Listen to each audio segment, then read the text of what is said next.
In this video, we're going to discuss the difference between disks and washers. Now, a disk is what you get when you have an area that is bounded by some generic looking function like so. We'll call this y equals f of x.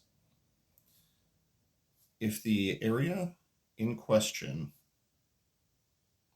actually touches the axis of rotation, like pictured, then we can take a sample rectangle like this,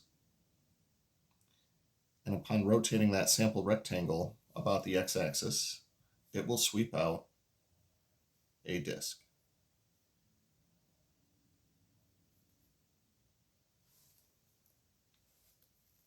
So this is what we get, being known as a disk.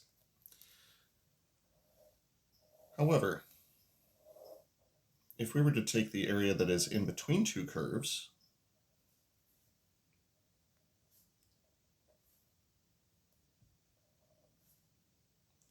that does not touch the axis of rotation in this case being the x-axis, if we were to take this sample rectangle and rotate it about the x-axis, then we would have something that looks kind of like a disk. But then in the middle of the disk, there would be essentially a disk missing from the middle. This is known as a washer.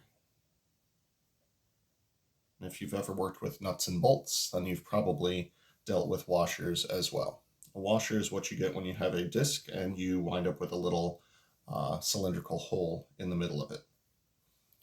Now in the last video, we were able to say that the volume of revolution according to the disk method was something along the lines of the definite integral from a to b of pi r squared h, where h was referring to some differential.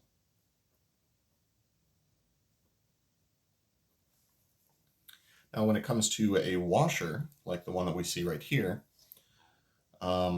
essentially what we're going to have is a disk that is missing a disk.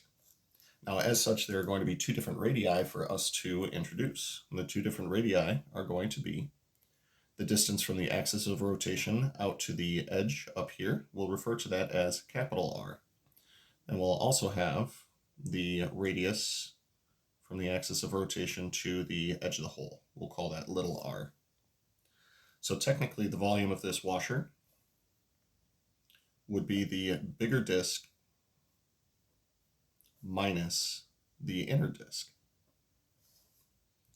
Now as such, though, it should be pointed out that pi and h are common factors, so what we're going to do is factor out a pi and factor out an h. And the reason that I'm putting the h at the end of this is because h is usually a differential, and a differential is something that we see at the end of an integrand. So according to the method of washers, the total volume that we would see here is going to be the definite integral from a to b of pi times the outer radius squared minus the inner radius squared times h, where once again h is referring to your differential.